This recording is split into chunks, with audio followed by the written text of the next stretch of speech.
Hello everyone, आप सभी को जय शंकर, जय श्री कृष्णा। मैं निविशा आप सभी का फिर से स्वागत करती हूँ एक न्यू नॉलेज के साथ।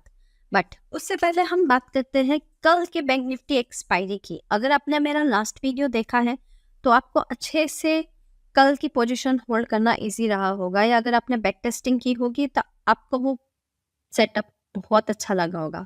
तो चलो हम चलते हैं हमारे सेटअप की ओर और मैं आपको कुछ नई चीज़ें और शो करूँगी, लेकिन पहले बैंक निफ्टी कल की एक्सपायरी। तो अब हम बात करते हैं ये 5 मिनट के सेटअप पे। हमको 28 मई को 3:10 पे ही, मतलब 3:05 पे भी दिख गया था, बट उससे पहले ही दिख गया था। लेकिन अगर हम सेफ जोन देखें तो 3:10 या उसके बाद में हमको, जब ये सपोर्ट था, हम सपोर्ट रेजिस्टेंस भी देखेंगे बाद में, तो उसके बाद में हमको इसका डाउन ट्रेंड दिखने लग गया था। तो अगर किसी ने इस टाइम पे बाई किया होता, किसी पुट को ली होती, तो उसको बहुत अच्छा प्रॉफिट हुआ होता। It's okay. तो अब हम इसको क्रॉस चेक कैसे करेंगे? सबसे पहले चलते हैं हम 1 डे के टाइम फ्रेम पे। 1 डे के टाइम फ्रेम पे इसकी सिर्फ RSI डाउन गई थी 28 मई को। ये रही 28 मई की। 27 मई से 28 मई की RSI में डिफरेंस आया था, ठीक है, लेकिन MACD में नहीं आया था। तो बड़े वाले टाइम फ्रेम के साथ में कि ये बुलिश ट्रेंड है तो हम इसको नहीं देखेंगे, ठीक है। तो ये एक नेगेटिव पॉइंट हो जाता है, बट हम फिर भी देखेंगे कि क्या हो रहा है। तो 4 आवर के चार्ट पे हमको इंडिकेशन मिला था कंटिन्यू रेड कैंडल, फिर रेड कैंडल, और फिर इससे नीचे जा रहा था। तो ये इसकी वॉल्यूम भी कम हो रही थी, ये सिग्नल भी डाउन जा रहा था। तो ये एक अच्छा पॉइंट है कि 4 आवर के चार्ट में ऐसा होने वाला है। एक हम पहले से एजम्पशन करते हैं, जैसे अगर हम पिछली कैंडल्स को देखें तो इसका डाउन ट्रेंड आ गया था, लेकिन इसकी MA ने बाद में क्रॉस किया है। इसकी MA तब क्रॉस करेगी ना जब ये नीचे आएगा, पीछे की कैंडल्स को काउंट करते हुए। MA भी क्या होता है, मूविंग एवरेज भी क्या होता है, ये भी मैं सब आपको बहुत अच्छे से सिखाऊंगी। सो चल, MACD ने भी बाद में क्रॉस किया था, बट वॉल्यूम कम आने लग गई थी और RSI ने डाउन ट्रेंड देना स्टार्ट कर दिया था। मीन्स इसके नीचे जाने का मूड है तो ये नीचे जाएगा। तो ये इस सीन में 4 आवर के चार्ट में भी ये एक मेरे लिए प्लस पॉइंट हो जाता है कि हाँ, ये नीचे जाने की कोशिश कर रहा है। जरूरी नहीं होता है हमें कि हमें हर चीज दिखे, लेकिन कुछ इंस्टिंक्ट होते हैं कि हाँ, ये अब इसके नीचे जाने के चांस हो गए। कुछ मार्केट में रहकर एक्सपीरियंस हो जाता है कि कब इसके नीचे जाने के चांस हो रहे हैं। हाँ, तो ये हो गया। फिर हमको 1 आवर के चार्ट पे क्या दिखा? क्रॉस दिख गया, 29 मई को क्रॉस दिख गया। और उसके पहले है हमको 28 मई को ही RSI तो डाउन ट्रेंड पे आ गया था, MACD ने भी डाउन ट्रेंड दिखा दिया था, ठीक है। तो 28 मई को इसका डाउन ट्रेंड चला, 29 मई को इसका डाउन ट्रेंड चला, ठीक है। तो 1 आवर का चार्ट पूरे डाउन ट्रेंड के हिसाब से था। फिर अब चलते हैं 30 मिनट के टाइम फ्रेम पे।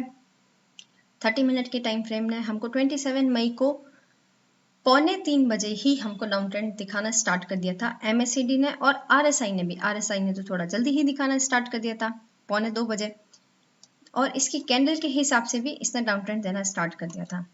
तो ये RSI और MACD हमारे फेवर में थे। प्लस 15 मिनट के चार्ट फ्रेम पे अगर हम देखें तो 28 मई को 27 मई को भी इसने क्रॉस कर दिया था और MACD ने भी क्रॉस कर दिया था। एक्चुअली 15 मिनट और 5 मिनट के टाइम फ्रेम पे इतना चेंजेस होता है ना कि हम उसको पूरी तरह से एक्वायर नहीं कर सकते। 15 मिनट और 5 मिनट के टाइम फ्रेम पे ही हमको पता चलता है मोस्टली कि ये अब स्टेबल हो रहा है, या यहाँ पे थोड़ी देर होल्ड करेगा, या ये कैसे करेगा। तो ये हमको पता चलेगा। ऑप्शन के अंदर ये होता है कि हम उसको ज़्यादा देर होल्ड नहीं कर सकते। अगर वो साइडवेज रह गया या वो ज़्यादा स्टेबल एक जगह पे रह गया तो हमारे प्रीमियम के डेल्टा कम होने लग जाएगा। तो उससे हमें ही इशू होगा, हमारा प्रीमियम कम होने लग जाएगा। जबकि मार्केट डाउन जा रहा है या मार्केट अप जा रहा है, लेकिन वो उसी जगह पे काफ़ी देर तक रहेगा, तो हमारा प्रीमियम कम होने लग जाएगा, प्रीमियम डीके होने लग जाएगा। तो हमें ये देखना है कि मोस्टली बड़े टाइम फ्रेम पे अगर हमको बहुत अच्छा मूवमेंट दिख रहा है तो हमको पकड़ के बैठना है उस कॉल को, उस पुट को हमको तब पकड़ के बैठना है जब हमको बड़े टाइम फ्रेम में कुछ अच्छा ऑप्शन मिले। नहीं, अगर हमको नहीं दिख रहा है, कंफ्यूजिंग वाला दिख रहा है, तो हमें उसमें स्कैल्पिंग करनी होती है। तो अगर हम 15 मिनट के टाइम फ्रेम पे देखें, हमको 27 मई 28 मई हमको अच्छा दिख रहा था। फिर 28 मई को 2:45 से इसने अच्छा क्रॉस देना स्टार्ट किया, तो it is a good chance, ठीक है, कि हम उसको वहाँ से ले सकते थे। बट मैं ओवरनाइट होल्डिंग को थोड़ा कम प्रेफर करती हूँ, क्योंकि ओवरनाइट में पता नहीं कुछ भी हो जाए, तो I am not preferring it. फिर अगर हम 29 मई को 9:15 बजे भी देखते तो इसका बहुत अच्छा गैप था।